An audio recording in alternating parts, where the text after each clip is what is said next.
नमस्कार दोस्तों, मैं एडवोकेट राकेश कुमार स्वागत करता हूं आपको अपने यूट्यूब चैनल पर। तो कैसे हैं आप सभी? आशा करता हूं स्वस्थ होंगे, मस्त होंगे। तो हम बात कर रहे थे मध्य प्रदेश भू राजस्व संहिता, भूमि से संबंधित विधियों के बारे में। तो हमने आपसे चर्चा की अभी परिभाषा पद के संबंध में।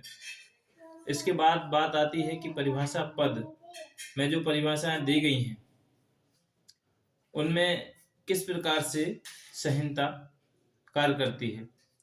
तो विषय या संदर्भ में हम देखते हैं कि जैसा उपधारा 1 में प्रारंभिक शब्दों में भी स्पष्ट है कि इन परिभाषाओं का प्रयोग विषय और संदर्भ को देखते हुए किया जाएगा।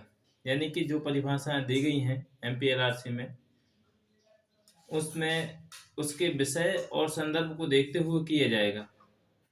यदि विषय या संदर्भ उसके विपरीत हो, किसके? परिभाषा के विपरीत हो विषय और संदर्भ, तब उस परिभाषा को मान्यता नहीं मिलेगी। यानी कि जो विषय और संदर्भ है, यदि वो विपरीत है तो उसको मान्यता नहीं मिलेगी, तथा विषय और संदर्भ से ध्वनि अर्थ ही लिया जाएगा। जो ध्वनि के रूप में प्राप्त होगा अर्थ, उसी को लिया जाएगा। अब इसके आगे हम बात करते हैं कि संहिता में अपरिभाषित शब्द, कुछ ऐसे शब्द भी हैं जो अपरिभाषित हैं, उनको परिभाषित ही नहीं किया गया है। तो उनके संदर्भ में बात यह है कि यदि किसी शब्द को इस संहिता में परिभाषित ना किया गया हो, तब उसका निर्वचन उस अर्थ में किया जाना चाहिए जिसमें वह साधारण प्रयोग में समझा जाता हो।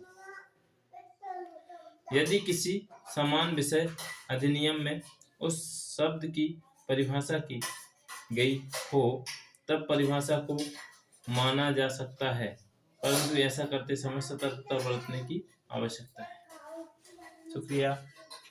मैं आपको हमारी भूमि में जो नियम लागू होते हैं, जिनके संबंध में आपको रूबरू कराते रहूँगा। अगर आप मेरे चैनल पर नए हैं तो प्लीज़ सब्सक्राइब करिए, लाइक करिए, कमेंट्स करिए और बताइए कि आपको अपने भूमि के संबंध में किसी प्रकार की कोई समस्या आ रही है, तो मैं ज़रूर आपको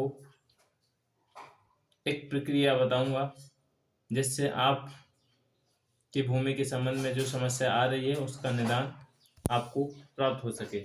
धन्यवाद, शुक्रिया।